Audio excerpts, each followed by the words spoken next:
From the very beginning of the sentencing hearing, it was clear that T.J. Lane was basking in his notorious limelight. He took off his shirt to reveal a T-shirt beneath with the word killer. No one stopped him. Then, as each of 4 victim family members read statements about the loved ones lost, he turned toward the gallery, made a profane statement, and lewd gestures. How could this be allowed to continue? The defendant has the right to be in the court at every critical stage of the proceeding. But a defendant can also lose that right based on his behavior. Franklin County Common Pleas Court Judge Charles Schneider says a judge sets the tone and has control of any court proceeding.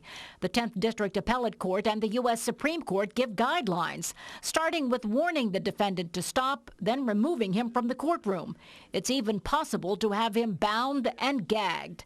Still, Schneider won't second-guess the Geauga County judge because it's possible he pushed forward to avoid a protracted courtroom scene. They may have all decided, as awful as this is, as reprehensible as this is, we need this thing over with.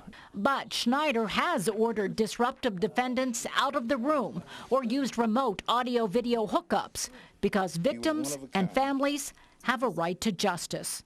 And not just the families, the whole community watches this. I mean, yes, there were individual victims in that particular case and some that suffered more than others, but clearly that whole community was victimized by that traumatic event, just like out in Connecticut.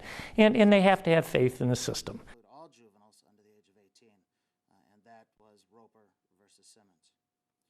Following Roper, the Supreme Court of the United States turned to and held constitutionally impermissible sentences of life without the possibility of parole for juvenile offenders convicted of crime other than homicide, and that was in the Graham case.